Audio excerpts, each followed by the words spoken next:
ẹ káàárọ̀ ẹ kú dédé wòyí ẹ̀yin olólùfẹ́ Olóyinka TNT ẹ kú bójọjọ́ ṣe rí ẹ kú jọ́ mẹ́ta kan ṣe dáadáa ni mo bá yín.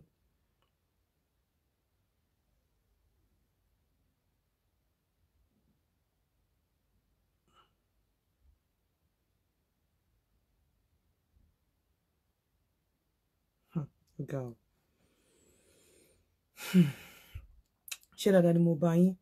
Ẹ káàárọ̀ ẹ jọ̀ọ́ ẹ má gbàgbé láti lọ bá mi máa wo Iyì Wúrà lórí Yinka TNT YouTube channel. Adùn ẹ bá mi download Adùn ẹ stream Adùn lórí all digital platforms ó ti wà available. Mo rí àwọn nǹkan kan tó jọ mí lójú mo wá rí pé ṣe rí àwọn èèyàn number 1 àbòsí and number 2 gbogbo nǹkan tó bá fẹ́ ṣe tó ti ní determination láti ṣe tó bá jẹ́ the type tó gbọ́ nǹkan tí àwọn èèyàn máa sọ àbí tó bá fọ́ because kò ń ṣe gbogbo èèyàn ló fẹ́ kó gbẹ́rù kó sọ o kò ń ṣe gbogbo èèyàn ló fẹ́ kó gòkè o àwọn nǹkan ọ̀pọ̀lọpọ̀ nǹkan tí òun ṣe ó ń wọ ẹlòmíì lójú bóyá kò ní charisma bóyá kò ní ọgbọ́n bóyá kò ní knowledge bóyá kò ní bó ṣe máa gbé kalẹ̀ nítorí pé kò lè débi tí wọ́n dé á fẹ́ pull ẹ̀ down. Mo rí àfáà kan tó ń demonstrate báwọn èèyàn ṣe ń dóra wọn ìfà ó demonstrate ni èmi ò tí ì ṣe débẹ̀ tí àwọn àfáà olórí burúkú tí wọ́n ti gbógun tì mí o mi ò tí ì ṣe débẹ̀ o tí wọ́n gbógun tì mí tí àwọn kan nínú wọn tán gbógun tì mí tán bẹ̀rẹ̀ sí ní sọ̀rọ̀ pé kinní kan ó ń kankan kúkọ mi ì tí ì ṣe débẹ̀ o a máa rí pé àwọn tó ń gbógun tì mí tán jáde tán ṣẹnu yánmọyànmọ bí ẹnu pẹ́pẹ́yẹ bí ẹnu ìdérègbè wọn ò tí ì rí àfáà yẹn àwọn tí wọ́n gbógun tì mí ń gbà yẹn àwọn tó gbógun tì mí tó dé ó ń dalé ayé rú àti Yínká ó ń dalé ayé rú wọn ò tí ì rí àfáà yẹn nísìn ṣé àwọn èèyàn ò tí ì rí ibi tí àfáà yẹn ti ń demonstrate wọn ò tí ì rí kò ń ṣe iṣẹ́ tí mò ń ṣe ló ń ṣe wọn èmi gangan náà fẹ́ attack bí ayé ṣe rí nìyẹn wọn ò fẹ́ kó gbẹ́rù kó gbé dórí débi tó bá sọ ọ̀pọ̀lọpọ̀ àwọn tó attack mi níjọ́ náà lọ́hùn ọ̀pọ̀lọpọ̀ wọn ló ti gbéṣẹ́ okó àtòbò léni ó kàn jẹ́ wípé a lè jọ ṣe bákan náà torí nǹkan tá jọ mọ̀ kò mọ̀ nǹkan tí èmi tó wà lọ́pọlọ mi ò sí lọ́pọlọ wọn ọ̀tọ̀ọ̀tọ̀ ni adẹ̀mọ́ bá ṣe mọ̀ mo lọ́mọ kan lórí ìkànnì yìí tó tiẹ̀ jẹ́ pé òun kàwé tó dìdí sọ fún mi pé èmi ni mo motivate ohun tóun fi ń ṣiṣẹ́ yìí pé òun máa wá wo iṣẹ́ mi òun á tún wá lọ mọ bóun ṣe máa yí ó dìdí sọ fún mi ni ọ̀pọ̀lọpọ̀ wọn ohun tí mo fẹ́ tí mò ń ṣe yìí ó ń wọ̀ wọ́n lójú èèyàn ò dẹ̀ ní kẹ́ má ṣe ẹ̀ dẹ̀ fẹ́ máa bring èèyàn down gbogbo àwọn nǹkan tí mo ṣe pátá tí mo ti ṣe sẹ́yìn òun làwọn ọ̀pọ̀lọpọ̀ wọn ṣe gbégbá ẹ̀ sìn àwọn àáfàá àwọn sisters tó ń criticize mi gbà yẹn ṣé wọn ò rí àwọn àáfàá yìí àáfàá ilé tí ẹ̀ dídì mú ẹni ó ní kí wọ́n kẹ́sẹ̀ sókè ni ṣé wọn ò rí èmi ò tí ì ṣe débẹ̀ o kò dẹ́ ṣe pé mi ò lẹ́mí àti ṣe débẹ̀ kó tó dà projector bọ́sẹ̀ káàárọ̀ mo ṣe sọ̀rọ̀ tonsin projector cost me anything èmi ní mo lè ra projector mo lè ṣe but because kò ń ṣe nǹkan tí mo fẹ́ ṣe ni tí n bá fẹ́ lọ give lecture mo mọ nǹkan tó yẹ kí n ṣe kò ń ṣe nǹkan tí mo fẹ́ ṣe ọ̀pọ̀lọpọ̀ nǹkan tí mò ń ṣe ló wọ̀ wọ́n lójú ṣùgbọ́n they don't know how to go about it wọ́n fẹ́ bring me down kádì mi ò jẹ́ni tó stubborn ni wọ́n ní gbóhùrò mi mọ́ lórí ìkànnì yìí whereas gbogbo àwọn tó criticize mi pátá àyàbá ìmí àlò ń ṣe marriage counseling náà àyàbá wọ́n ṣàyà ẹlòmíì ọ̀tọ̀ ló bá wọ orí social media nígbà tó yá ó bẹ̀rẹ̀ sí ní ó gbéṣẹ́ okó àtòbò ẹlòmíì gbé kò rí ṣe ó gbélẹ̀ ẹlòmíì lọ sọ di òun kánsẹ̀lì òun ṣe kinní kan ọlọ́run á dá gbogbo yín lẹ́jọ́ á fún yín lẹ́san àtijọ́ tí gbogbo yín dẹ̀ ti ń ṣe òní bọ́sẹ̀ rí ó ní bẹ́ẹ̀ ni o you motivated me and your work was instrumental to my own á dá fún ẹ bọ́sẹ̀ òní ṣubú láíláí lágbára ọlọ́run gbogbo nǹkan tó fẹ́ olọ́lọ́ máa ṣe fún ẹ I will still say it in a video to the public you don't even have to say it but dípò tí ẹ wá sọ òní ṣubú dànù gbogbo nǹkan tó bá dáwọ́lé láyé á máa yọrí sí rere ẹnikẹ́ni tó bá gbógun tì ẹ́ ogun ọ̀run á gbógun tì í òun ló sọ ìbọ́sẹ̀ GMK ó ní bẹ́ẹ̀ ni o ó ní you motivated me and your work was instrumental to my own I will still say it in a video to the public ọ̀pọ̀lọpọ̀ yín lẹ fẹ́ ṣe nǹkan tí mò ń ṣe but ẹ criticize mi ẹ gbógun tì mí ẹ lọ wo àfáà yẹn sìn ẹ lọ wo ọ̀pọ̀lọpọ̀ èèyàn sìn the same thing èmi ò bọ́ta kí wá gbógun tì yín o torí kò sí tó kàn mí mi ò kò sí tó kàn mí pẹ̀lú gbogbo nǹkan tẹ́ ń ṣe a lè ṣe jọ ṣe dọ́gba torí nǹkan tèmi máa sọ èmi ò sọ sọ pé mo fẹ́ wá ṣe oko òbò mi bá soko àtòbò ẹ̀kọ́ máa wà nínú ẹ̀ kò sí nǹkan tí mo máa ń jáde sọ tí mi kì í gbá research tí mi dẹ̀ kí ń bá àwọn ọ̀jọ̀gbọ́n sọ̀rọ̀ tí mo kàn máa jáde wá sọ̀rọ̀ mo máa gbá research gidi because I know somebody like Bose will go back and research and check and some other people wọ́n fẹ́ lọ wò pé ṣé nǹkan tí woman yẹn sọ ṣó correct ṣó dá kó máa sọ pé rubbish ni mò ń sọ so tó bí tètè mi fi yàtọ̀ sí tọ̀pọ̀lọpọ̀ nìyẹn as much as we want to make money or kíní ká mọ ọ̀nà tá fi ro Ọlọ́run dé ṣe fún mi mo dẹ̀ fẹ́ believe pé gbogbo wọn tó ń ṣe yẹn mo fẹ́ believe pé tá bá kó mẹ́wàá sílẹ̀ mi rò mọ́ máa ní mẹ́ta tó ń make as much as resources tí mo make nítorí pé mo ń ṣe genuinely mo dẹ̀ ń ṣe pẹ̀lú ọpọlọ mo dẹ̀ ń ṣe pẹ̀lú nǹkan tí mo kà tí mo rí tí mo bá àwọn èèyàn sọ̀rọ̀ you understand so mo kàn fẹ́ kẹ́yìn èèyàn mọ̀ I've come to tell you láàárọ̀ yìí wípé kò ṣe gbogbo èèyàn tó bá ń criticize yín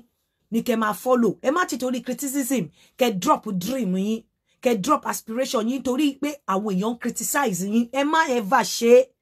whatever you believe in continue the more they criticize you continue pẹ̀lú ẹ̀ kó máa ṣe more research because tó bá gbé kinní yẹn lẹ̀ olórí burúkú lọ́pọ̀lọpọ̀ nu wọn àwọn ọmọ mi tó bá gbé kinní yẹn lẹ̀ wọ́n máa wá padà wá gbé wọ́n á padà lọ gbé nǹkan the same thing tó gbélẹ̀ tó criticize yẹn wọ́n á padà lọ gbé ìwọ́dẹ̀ ti gbélẹ̀ á wá dùn ẹ́ gan ọ̀pọ̀lọpọ̀ wọn máa lọ wo show mi wọ́n á redefine ẹ̀ wọ́n á bẹ̀rẹ̀ sí ní sórí the same thing tí mo ṣe náà máa ṣe ìmí ò tiẹ̀ lè á kọ̀ rí mo rí èèyàn kan tó ń sọ̀rọ̀ nípa kí ló ń sọ lánàá ẹ mọ̀ pé bò kan máa ń sú ọkùnrin níjọ́ tí mo kọ́kọ́ sọ kinní yẹn wọ́n fẹ́ lè pa mí mo wá rí níbi tí wọ́n ti ń sọ lánàá tí lady kan ti ń sọ lady náà wà Nàìjíríà ń ṣe matchmaking ó ní òbò kan máa ń pa ọkùnrin wọ́n dẹ̀ fẹ́ lè pa mí níjọ́ tí mo sọ wọ́n fẹ́ lè pa mí Ọlọ́run á dájọ́ fún gbogbo yín gbogbo ẹ̀yin tẹ́ gbógun tì mí láì nídìí gbogbo ẹ̀yin tẹ́ gbógun tì mí láì nídìí tẹ́ dẹ̀ wá padà lọ gbé iṣẹ́ yẹn ẹ ní jèrè lórí ẹ̀ honestly ẹ máa ṣe lásán ni gbogbo yín pátá tẹ́ gbégun tì mí lórí iṣẹ́ yẹn tẹ́ dẹ̀ wá padà lọ gbé iṣẹ́ yẹn ẹ ní jèrè lórí ẹ̀ ẹ dẹ̀ ní rọ́nà àbáyọ lórí ẹ̀ àdàbí tèmi bá ever gbógun tì yín àbí tí mo bá wọwọ yín anyway nǹkan tí mo fẹ́ sọ láàárọ̀ yìí I want to talk about HXDD tí gbogbo yín rí tí mo sọ ńbẹ̀ hypoactive sexual desire disorder hypo gbogbo wa la mọ̀ pé nǹkan tó bá já hypo nǹkan tó low ni nǹkan tó bá já hyper nǹkan tó lọ sókè ni hypoactive sexual desire disorder HXDD tí ọ̀pọ̀lọpọ̀ obìnrin tí wọ́n struggle pẹ̀lú ṣùgbọ́n tí wọ́n ò mọ̀ wọ́n struggle pẹ̀lú kinní yẹn syndrome ni ṣùgbọ́n wọn ò mọ̀ wọn ọ̀pọ̀lọpọ̀ á ní pé and kí dẹ̀ ni disorder yìí òun ni jẹ́ pé àwọn obìnrin tí wọn ò tiẹ̀ tó bá ti jẹ́ obìnrin tó kì í tì tó wò pé o kàn déédéé wora ẹ láàrin oṣù mẹ́fà oṣù mẹ́jọ o ronú nípa okó rárá o tiẹ̀ fantasize nípa okó o tiẹ̀ ronú wípé èèyàn àti ẹ̀ fọwọ́ kàn ẹ́ kò ní mínì sí ẹ ara ẹ ò move kì í ṣe pé bóyá partner ẹ bóyá ọkọ ẹ kì í ṣe pé bóyá kò dáa kì í ṣe pé bóyá kò treat ẹ dáadáa kì í ṣe pé bóyá kò ṣe dáadáa sí ẹ kì í ṣe pé bóyá kò treat ẹ kindly but o kò rí wípé tó bá fọwọ́ kàn ẹ ara ẹ ò kì í move ń bọ̀ ẹjọ́ o kò rí pé tó bá fọwọ́ kàn ẹ ara ẹ ò kì í move o kò rí wípé o ever jókòó rí kò ronú nípa pé mo fẹ́ jókòó ọ ara mi mo fẹ́ bá ọkọ mi ṣe o ever jókòó rí kò ronú tó bá ti find ara ẹ bẹ́ẹ̀ tó dẹ̀ ti lọ bẹ́ẹ̀ yẹn eléyìí ni you are talking to me tó ti lọ bẹ́ẹ̀ yẹn títí tó ti kà á tí oṣù mẹ́fà ti pé gbáko àbí more than 6 months kó máa suspect irú hypoactive sexual desire disorder ó yàtọ̀ sí low libido ó yàtọ̀ sí low sexual kíní urge ó yàtọ̀ eléyìí disorder ni tó yẹ pé kò sí nǹkan tó lè ṣe fún ẹ ó bá rókó gan kọ́kọ́ ẹ bọ́ra sílẹ̀ lójú ẹ kókó ẹ le wàá rí pé kò ní meaning sí ẹ o kì í fantasize o bá wo blue film ara ẹ ò ní le kò sí nǹkan tó lè ṣe fún ẹ tára ẹ le o kò rí pé ara ẹ wà bọ̀rọ̀ gidi o feel anything o feel any sexual urge then you should be suspecting that disorder ó yàtọ̀ sí low libido oríṣiríṣi nǹkan ló lè cause tí libido obìnrin bá kó bá dédé drop ó lè jẹ́ decline in estrogen or testosterone which are sex hormones ó lè jẹ́ hyperthyroidism or hypothyroidism tí obìnrin máa ń sábà ní ó lè jẹ́ emotional problem even psychosis ó máa ń fà á tí sexual appetite obìnrin tó máa ń drop tí libido máa ń drop àfẹ́ àwọn tó bá wà manic nígbà míì tí obìnrin bá ní mental problem sexual appetite ẹ̀gán máa ń high especially àwọn tó bá jẹ́ bipolar sexual appetite wọn máa ń high gan nígbà míì dẹ̀kẹ̀rẹ̀ ó máa ń drop but téèyàn bá ní low libido àbí tó bá ní low sexual urge ó lè jẹ́ thyroid ó lè jẹ́ hormones imbalance tó yẹ pé hormones ẹ̀ ò balance ó kàn ń ṣe ségesège ó lè jẹ́ stress ó lè ti wà depressed because depression náà máa ń jẹ́ kí sexual appetite obìnrin kó drop but ìyẹn yàtọ̀ sí wípé ẹni obìnrin tó ní hypoactive sexual desire disorder eléyìí irú àwọn mo sọ pé sexual appetite èèyàn máa drop nǹkankan tó bá bẹ́ẹ̀ ṣeré dáadáa tára ẹ̀ wet tó ń lo lubricant ara ẹ̀ lè gbé pẹ́lí okó lè wọ ẹ̀dọ̀ tó bá ní low libido àbí tó bá ní low sexual urge bí tí estrogen level ẹ àbí testosterone level ẹ tó bá ti drop tó bá ìyẹn wọ́n lè bẹ ṣeré pẹ̀lú lubricant kan jí ẹ sọ́tún ju ẹ sósì kí ara ẹ kó jí pépé but eléyìí yàtọ̀ sí ẹni tó ti ní disorder yẹn which is hypoactive sexual desire disorder tí eléyìí kò sí eré tó lè bẹ ṣe wàá kọ́ rí pé ara ẹ rí bọ̀rọ̀ gidi wàá kọ́ rí pé o ò tiẹ̀ feel any sexual urge o ò feel anything lára ẹ wọ́n á bẹ ṣeré wàá rókó o ò lè fantasize kò sí bó ṣe lè sọ rókó in fact tó bá sọ rókó lẹ́gbẹ̀ẹ́ gan a máa irritate ẹ tó bá ti ní irú nǹkan báyìí tó ti lọ ní like at least bóyá 6 months tó ti ń feel báyìí then kò suspect irú desire yẹn so irú disorder yẹn irú àwọn obìnrin tó bá wà nírú ibi báyìí ní ọ̀pọ̀lọpọ̀ ìgbà wọn kì í blame wọn àwọn nǹkan kan wà tí wọ́n máa ń lò bí pé kó lọ rí specialist bí pé kó lọ rí àwọn tí wọ́n lè talk out of that desire out of that syndrome or out of that disorder àwọn tó lè talk out bóyá àwọn tó mọ̀ wípé wọ́n jẹ́ sexual whatever tán lè really bá ẹ sọ̀rọ̀ because bó bá ṣe ń lọ wàá kọ́ rí pé ó jẹ́ anything that has to do with sexual whatever nínú life ẹ o ní wà responsive when it comes to sex àwọn ọkùnrin mi àdẹ máa ní problem pẹ̀lú irú àwọn èèyàn báyìí nínú ilé torí wàá máa wò pé ọkọ ò ṣe ọkọ ń ṣojúṣe ẹ ọkọ ń ṣe gbogbo nǹkan tó yẹ kó ṣe. I think I need to see my doctor for this your explanation. Yeah, ọkọ ń ṣe nǹkan tó yẹ kó ṣe ọkọ náà sí ẹ gbogbo ìwà tó yẹ kó wù sí ẹ gẹ́gẹ́ bí ọkùnrin ló ń wù sí ẹ nínú ilé but you are the type kí n fantasize pẹ̀lú okó kò sí fantasy tó lè wọ̀ ẹ́ lórí you are the type tó jẹ́ wípé kò sírú okó tó lè rí tó lè move ẹ kò sírú blue film tó lè wò tó lè move ẹ kò sírú love whatever atmosphere tó lè wà tó lè move ẹ wàá kọ̀ rí wípé wà responsive when it comes to sex ara ẹ ò le kò sí nǹkan tó lè ṣe fún ẹ gbogbo ẹ kọ̀ kú body ẹ kọ̀ flat when it comes to ọ̀rọ̀ sex body ẹ kọ̀ flat tó bá ti find ara ẹ nínú situation yìí tó dẹ̀ fẹ́ lose ilé ẹ I will advise you wípé kó tètè lọ rí therapist pàápàá psychotherapy ó máa wúlò fún ẹ which is CBT maybe cognitive behavioral therapy tó ẹ pọ máa or talking therapy tó máa talk out of it because ní ọ̀pọ̀lọpọ̀ ìgbà ó yàtọ̀ sí low libido tó máa ní wọ́n lè boost bóyá wọ́n máa boost estrogen level wọ́n máa boost estrogen level ẹ àbí wọ́n máa boost sex hormones ẹ ó yàtọ̀ sí àwọn yẹn ṣe mọ̀ pé low libido oríṣiríṣi nǹkan ló lè cause mo sọ fún yín thyroid lè cause ẹni tó bá ní diabetics ó lè cause ẹni tó bá wà lórí medication bóyá diabetes medication hypertension tó bá ní hypertension tó wà lórí medication tó bá wà lórí antipsychotic ó lè medication antidepressant medication ó lè cause wípé kò ní low libido ó lè jẹ́ kí sexual urge kó drop. So irú àwọn nǹkan báyìí or tí hormones ẹ ò bá balance àbí tí hormones ẹ bá ń ṣeré tó bá misbehave ó lè jẹ́ kí sexual urge kó drop. So irú àwọn nǹkan báyìí wọ́n lè fi oògùn gbé, wọ́n lè fi oògùn boost sexual hormones ẹ, wọ́n lè fi oògùn, wọ́n lè lo oògùn kó fi boost sexual whatever. But when you have this disorder which is hypoactive sexual desire disorder, eléyìí ò kì í ṣe nǹkan tó jẹ́ pé oògùn lè boost. Ṣé oògùn ló máa ní pé kó máa lè kí ọpọlọ ẹ kó lè máa fantasize sex, àbí oògùn ló máa ní kí body ẹ kó lè wà responsive tó bá rí okó àbí tó bá rí ọmú àbí tó bá rí anything? Oògùn kọ́ ló máa ṣe. So irú nǹkan báyẹn psychotherapy ló máa need. So you have to talk to, láti bá àwọn therapist sọ̀rọ̀, àwọn tó lè talk out of it, especially àwọn tó jẹ́ sexual therapist. Ó láti bá wọn sọ̀rọ̀ tó yẹ pé wọ́n máa lè, otherwise, because I have someone like that, ìyá mi, and she's not my wife, it said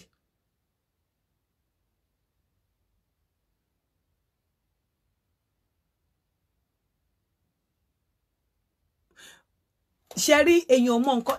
personally mi mọ nǹkan tó ń cause this hypoactive sexual desire disorder. Mi mọ nǹkan tó ń cause it, because we cannot say past trauma or past experiences. Lè sọ bẹ́ẹ̀. Àwọn yẹn ó lè, àwọn nǹkan tó lè, táwọn experiences yẹn lè cause ni bí low libido or no sexual urge. But eléyìí, your body is completely dead to anything that has to do with okodido. Your body is completely dead to anything that has to be fantasize oko. Ara ẹ ti kú is dead. You are not even responsive to oko. You are not kò sí nǹkan tó, you are not fantasizing. You can't fantasize pẹ̀lú oko. O bá ti rántí oko tó bá rántí oko tó ti dórí gan tó ní kìmí kàkà kó trigger kíní lára ẹ, á irritate ẹni. Tó bá fọwọ́ kàn ẹ́ lára, ọ̀rọ̀ ẹ máa dàbẹ́ ni pé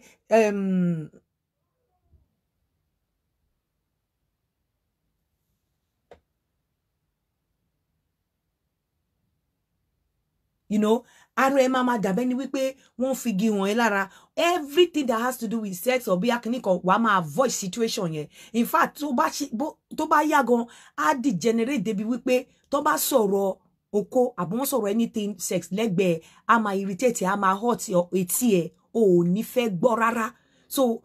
this tó bá ti ṣẹlẹ̀ bẹ́ẹ̀, tó dẹ̀ ti lọ within the space of like 6 months, bẹ́ẹ̀ yẹn consecutive months, 6 consecutive months, tó jẹ́ pé o tẹ̀ ní break, o change, then you should suspect hypoactive sexual desire disorder, and which you have to see our therapist fún. Otherwise, it's going to continue to degenerate and it's not going to be good. Kò ní dá fún ilé ẹ. It's not good for your home. It's not good for your relationship. And ọkọ ẹ ò ní understand, especially if I have not come to explain like this. A lot of obìnrin ló ń go through ilé ṣùgbọ́n tí wọ́n mọ nǹkan tí wọ́n ń go through, tí ọkọ wọn dẹ̀rù bóyá a máa wò pé kí ni mo níyàwó ńlé fún, kí ni mo ṣe, kí ni, but disorder ni, kì í ṣe mímọ̀ ṣe obìnrin yẹn. Ẹ má gbàgbé ọpọlọ ló ń control gbogbo body oko nǹkan kan yẹn, neurotransmitter. But at the end of the day, hormones yẹn gan ò tiẹ̀ trigger anything, kò ṣiṣẹ́ anything. Tí ọkùnrin á máa wò pé ṣé òun sá ni. In fact, ọkùnrin mi lè máa suspect bóyá ọkọ òun ṣe, bóyá ìyàwó òun ṣe nǹkan tí ò dá níta. So when you have a woman at home or you have a wife tó ń go through nǹkan tí mo explain yìí fún ẹ, torí pé kò sí bó ṣe lè ṣe, ara ẹ máa le bọ gidi, ara ẹ ò ní move, ara ẹ ò ní ṣe kíní kan, ẹ suspect kíní yẹn, and you start thinking about seeing a therapist. Ẹ jọ̀ọ́, èmi ni mo wà ní clinic láàárọ̀ yìí. Okay. So you start thinking about seeing a therapist. Otherwise, it will continue like that. And you see, tó o bá lo either oko ẹ àbí òbò ẹ,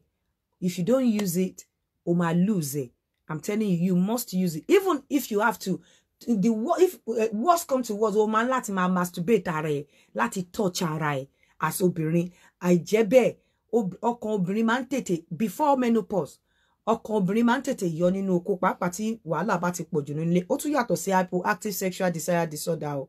because hypoactive sexual disorder tó bá gbé súnmọ́ ẹ ò tẹ̀ nígbà rárá tọkàn ẹ bá yọ nínú oko due emotional problem due wàhálà due stress tó bá gbé súnmọ́ ẹ tọkẹ rẹsẹ tó ṣe gbogbo ẹ ara ẹ tún ṣe lè sínlé láti fẹ́ dóko bọ tó bá ti ní disorder yẹn kò sí bó ṣe lè kẹrẹsẹ ò tẹ̀ ní rí pé wọ́n ń ṣe nǹkan kan fún ẹ. So you have to really work on yourself. Tó ẹ pé tó bá ti ẹ rọ́kùnrin, you must be able to touch yourself, you must be able to feel yourself, because you don't want to lose your o fẹ́ lose àwọn kinní yẹn, àwọn nǹkan kan tó máa ń jíjẹra, o fẹ́ lose ẹ. You must be able to play with yourself and feel yourself. Pé wá òbò mi ṣó ṣì wà ńbẹ̀, ọmú mi ṣé tó bá tẹ̀ ṣé ara mi ṣì máa jí, abẹ́ mi tó bá tẹ̀ ṣé ara mi ṣì máa. You should be able to play with yourself. For me, fún obìnrin, most especially, yes, oko da, but